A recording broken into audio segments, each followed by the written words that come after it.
ഞങ്ങളുടെ കൂട്ടത്തിൽ ഒരാളെ ജീവനോടെ ചുട്ടുമെന്ന് നീ രക്ഷപ്പെടുമെന്ന് കരുതണ്ട. പറയണം, ആരായിരുന്നു നിന്റെ കൂടെ?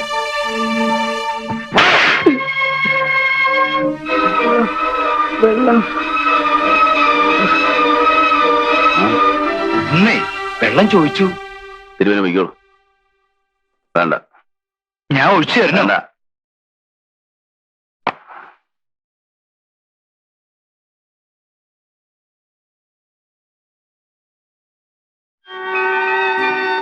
എന്താ പാല് കുടിക്കില്ലേ? ഇല്ല സർ. നേരെ വിളിക്കുന്നതിന് മുമ്പ് ആ പയ്യനെ കൊണ്ട് സത്യം പറയിപ്പിക്കണം. സാർ, ആ ചെറുക്കന്റെ എന്താ കാറ്റ് പോയിന്ന് തോന്നുന്നു.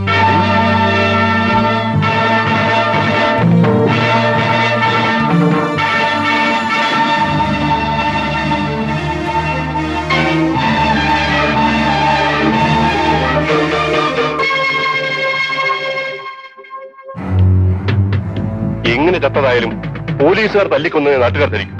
ആ ശവം പുറത്തു കാണിക്കരുത്. സാർ, ഞാൻ അവനെ കസ്റ്റഡിയിൽ എടുത്തു വന്നതിന് തെളിവുകളുണ്ട്. ലോക്കപ്പിൽ നിന്ന് ഇറങ്ങിക്കൊണ്ട് വരുമ്പോ അവന്റെ കൂടെ ഒരു കൂട്ടുകാരനും പെറ്റി കേസിൽ പ്രതിയായ മറ്റൊരു ക്രിമിനലും അകത്തുണ്ടായിരുന്നു. So what? നിങ്ങൾ ആ ചെറുക്കനെ തല്ലിക്കൊല്ലുന്നത് അവർ കണ്ടിട്ടുണ്ടോ? സാർ, ഞാനൊന്നും ചെയ്തിട്ടില്ല. No arguments. ഞാൻ പറഞ്ഞവർ ചെയ്യും. നിങ്ങളുടെ രക്ഷയ്ക്ക് വേണ്ടി ഡു ഇറ്റ്. ചുണയില്ലെങ്കിൽ ആ ശവം എന്റെ കണ്ടിട്ടേക്കൂ.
ഹലോ, അവിടെ എന്താ കുഴപ്പം?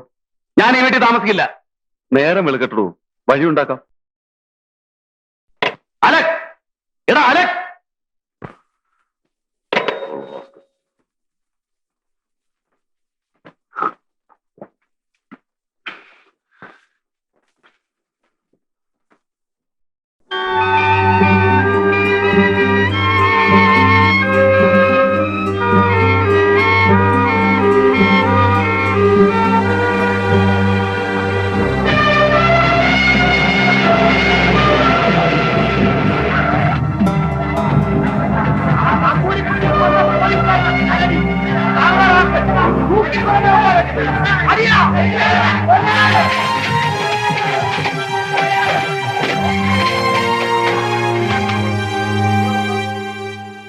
കൊലപാതകത്തിനും പ്രേതം പോലും പുറത്തു കാണിക്കാതെ തെളിവ് നശിപ്പിച്ചതിനും ഈ പ്രതിക്കൂട്ടി നിൽക്കുന്നത് ഉയർന്ന പോലീസ് ഉദ്യോഗസ്ഥന്മാരാണെന്നുള്ള ഒറ്റ കാരണം കൊണ്ട് തന്നെ പ്രതിഭാഗം നൽകിയ ജാമ്യാപേക്ഷ അനുവദിച്ചുകൊണ്ടെന്ന് ഞാൻ ബഹുമാനപ്പെട്ട കോടതിയോട് അപേക്ഷിച്ചുകൊള്ളുന്നു.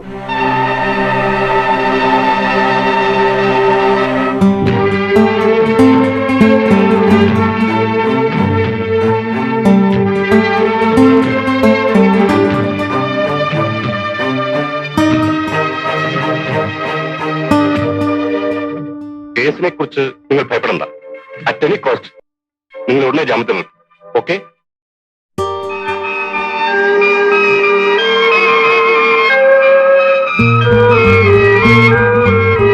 നമ്മുടെ ഉള്ളിയെ കൊന്നു ഇവനാ.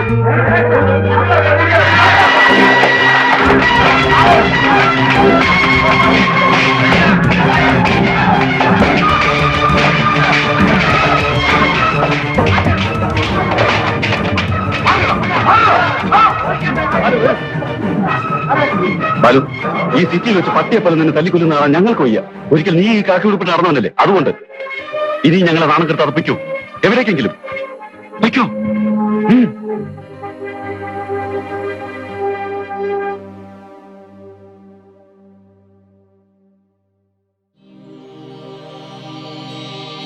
എന്താ നിങ്ങൾക്ക് വേണ്ടത്? എനിക്ക് ഉഷയൊന്ന് കാണണം. വേണ്ട. മുംബൈ പോലീസുകാരെ എനിക്ക് ഇഷ്ടമല്ല. എന്റെ മകളുടെ സാക്ഷ്യത്തിന് വഴങ്ങി ഞാൻ സമ്മതിച്ചെന്നേ ഉള്ളൂ. ഇനി അത് പറ്റില്ല. എനിക്ക് ചിലത് പറയാനുണ്ട്.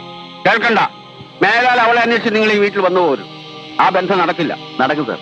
നിങ്ങളുടെ മകൾക്ക് ഇഷ്ടമാണെങ്കിൽ തീർച്ചയായിട്ടും നടക്കും. ഇല്ല. അവളുടെ അച്ഛൻ ഞാനാണെങ്കിൽ തീർച്ചയായിട്ടും നടക്കില്ല. താൻ എന്തിനാ ഭാവം? എനിക്ക് ഉഷയോട് സംസാരിക്കണം. അവളെ കണ്ടിട്ടേ ഞാൻ പോകൂ. അവളുടെ അച്ഛനെ ധിക്കരിച്ച് തന്നെ സ്വീകരിക്കുന്നു കരുതണ്ട. അങ്ങനെ ഒരു മകൾ എനിക്കില്ല. ഉഷ ഇത് കേട്ടില്ലേ? ഇനി എന്ത് കേൾക്കാൻ? ജാമ്യത്തിലല്ലേ ഇയാൾ ഇറങ്ങി വന്നത്? കേസ് കിടപ്പല്ലേ? അങ്ങനെ ഒരു കൊലയാളിക്ക് എന്റെ മകളെ ഞാൻ കൊടുക്കില്ല. ഉഷേ, ഇറങ്ങി പോണം മിസ്റ്റർ.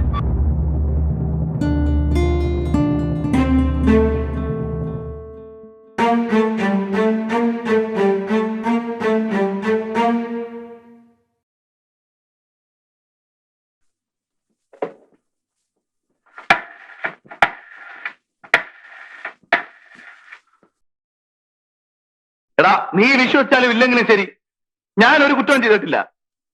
ഇല്ല. ഒരു പട്ടിയും കൊന്നിട്ടില്ല. ഇല്ല. പിന്നെ ആരെ പേടിച്ച് ഞാൻ താമസം മാറ്റണം? ഞാൻ വീട് മാറണ്ട. മാറണ്ട. ഇവിടെ തന്നെ താമസിക്കും. താമസിക്ക്. ഞാൻ പറയുന്നു തന്നെ തിരിച്ചു പറയുന്നു. കള റാസ്കൽ, നിനക്ക് വട്ടാണതാ. ആ, കൊള്ളാം. അങ്ങനെ വല്ലതും പറ. നീ വെക്കുന്നുണ്ടോ പാതിരയ്ക്ക് മനുഷ്യൻ ഉറങ്ങാൻ സമ്മതിക്കാതെ? ഓ സോറി, നിനക്ക് ഉറങ്ങണമല്ലേ? ഞാനത് മറന്നു. അല്ലെങ്കിൽ നിന്റെ കെട്ടിയോളെ നിന്നെ വഴക്ക് പറയല്ലേ? എന്നെ ആരും പറയില്ല. ആരും.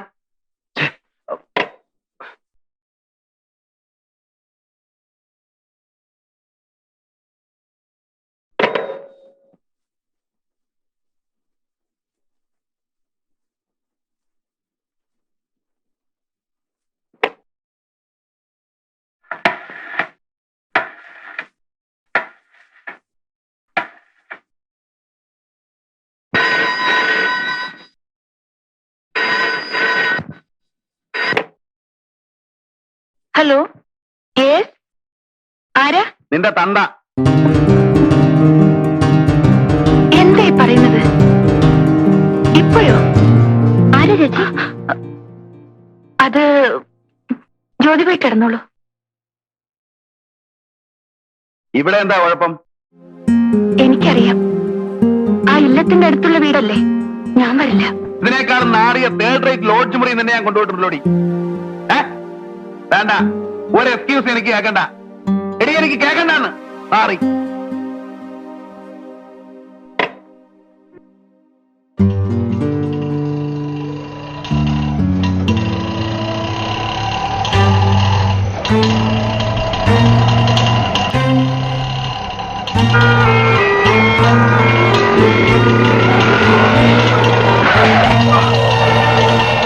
I'm sorry.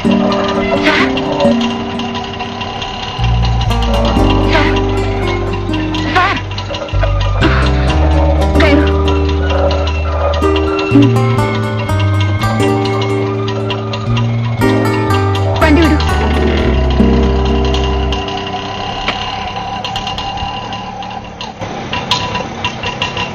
സാറിനെ കാണാൻ ഒരു സ്ത്രീ വന്നിരിക്കുന്നു.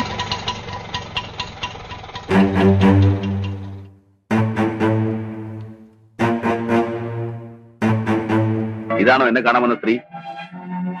എങ്കിൽ ഇത് വെറും സ്ത്രീയല്ല. കോൺട്രാക്ടർ വിശ്വനാഥൻ മലയാളിയുടെ ഏക മകൾ ഉഷ MA.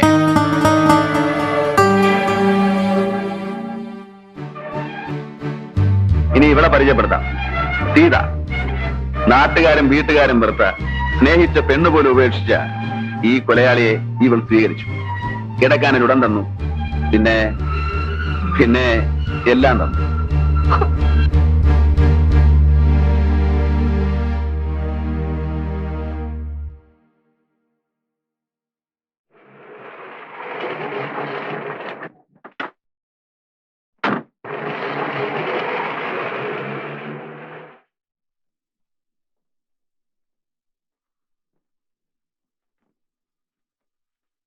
എന്തായി കാണിക്കുന്നത്?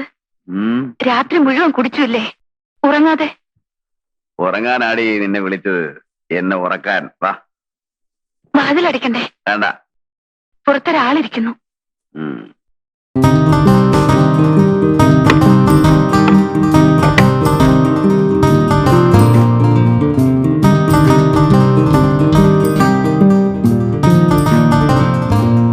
ആദ്യം നീ എന്താടി ഇങ്ങോട്ട് വരില്ലെന്ന് പറഞ്ഞത്?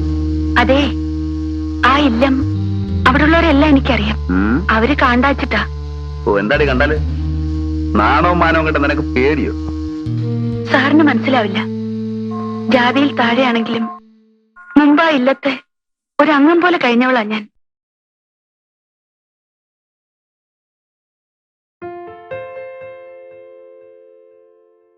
പാട്ടും കളിയും ശ്ലോകം ചൊല്ലലും എന്തൊരു സന്തോഷായിരുന്നു അന്നവിടെ. എല്ലാം പോയി. പ്രാന്തളകിയ അന്തർജനം, വയ്യാണ്ടായ തിരുമേനി, രാവും പകലും അവരെ നോക്കി ദിവസം എണ്ണിക്കഴിയുന്ന മകൾ. ഒരു ആൺകുട്ടി ഉണ്ടായിരുന്നത് സാറിനറിയാലോ. എന്തോന്ന് ഞാൻ മറക്കാൻ ശ്രമിക്കുന്നു, അവൻ എന്നെ ഓർമ്മിപ്പിക്കുന്നു. ഇറങ്ങിപ്പോ. ദാ, പോ. പോവാൻ. സാർ, ഈ പാതിരായ്ക്ക് ഞാൻ നേരം വെളുത്തിട്ട് പൊയ്ക്കൊള്ളാം. അതുവരെ ഇവിടെ പുറത്തെവിടെയെങ്കിലും പോയി കിടക്കടി.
അവള് പോയി.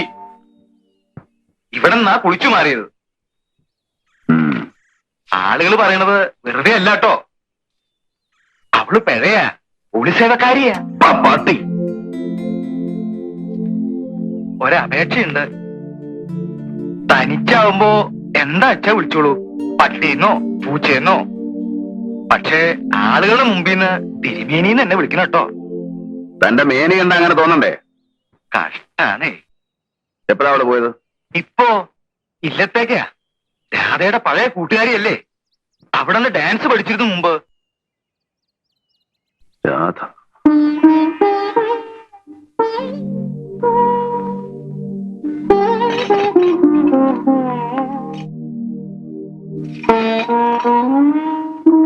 അമ്മ വല്ലാതെ ക്ഷീണിച്ചിരിക്കുന്നു.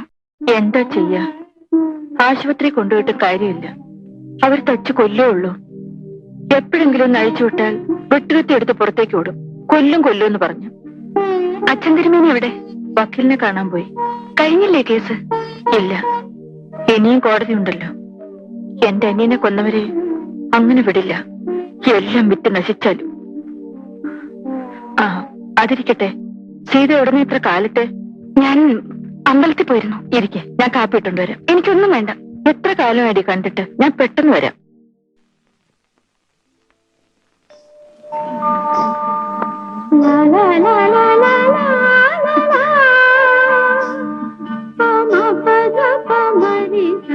ഞാൻ വന്നു ചേട്ടനും പഠിപ്പ് മുടങ്ങിയ കുട്ടികളെ. കളിച്ചോളൂ, ഞാൻ ചൊല്ലിത്തരാം.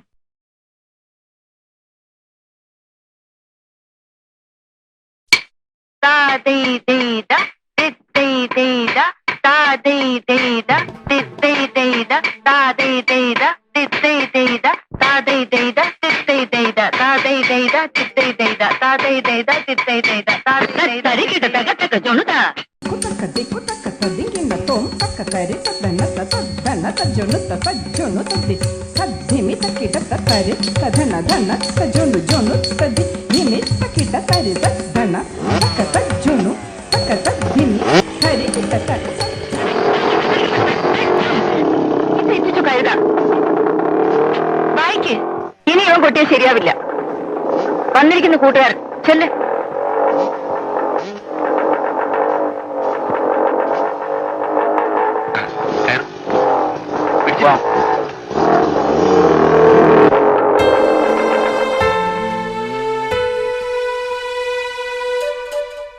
ഇവരുടെ പോക്ക് കണ്ടിട്ട് എനിക്ക് പേടി തോന്നുന്നു.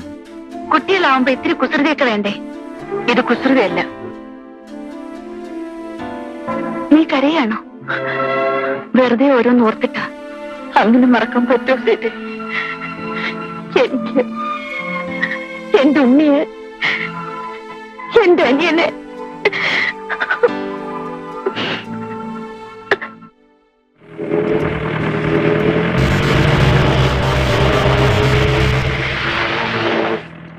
ആ പോയത് എനിക്കൊരു സംശയം.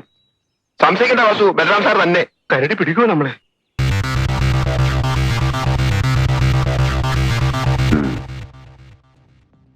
ലോറി ചെക്കിംഗ് എല്ലാം കഴിഞ്ഞോ? സാർ മാസാവസാനം ശമ്പളം കിട്ടാൻ ഇനിയും 2-3 ദിവസം. അത്യാവശ്യം ചെലവെങ്കിലും വെക്കണ്ടേ? എന്ത് കിട്ടി?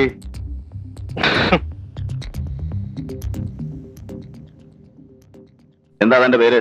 ഇനി അങ്ങനെ ചെയ്യില്ല സാർ. പേര് പറയണോ? വാസു. സംശയം വാസു എന്ന് ചിലർ. കൃഷ്ണൻ, ഉമ്മാർ. അറിയാം, താനല്ലേ ഇവരെ അയച്ചത്. വാസുവിന് എത്ര കുട്ടികളുണ്ട്? 3, 4. അതിലും സംശയമാണോ? 3 പേര് പുറത്ത്, ഒരാള് ലോക്കപ്പിലാണ്. അപ്പൊ ചെലവ് കൂടും. കൈക്കൂലി വാങ്ങിക്കാതെ കിട്ടുന്ന ശമ്പളം കൊണ്ട് ഒരു പോലീസുകാരൻ ജീവിക്കാൻ സാധ്യമല്ല.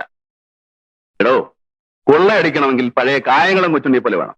ഉള്ളവന്റെ കയ്യിൽ നിന്ന് പാവങ്ങളുടെ കീശ തപ്പരുത്. എടുത്തോ. സാർ, ഒരു സംശയം. സാറിന് ഇതിന് വല്ല ഷെയറും ചേർക്കുന്നു?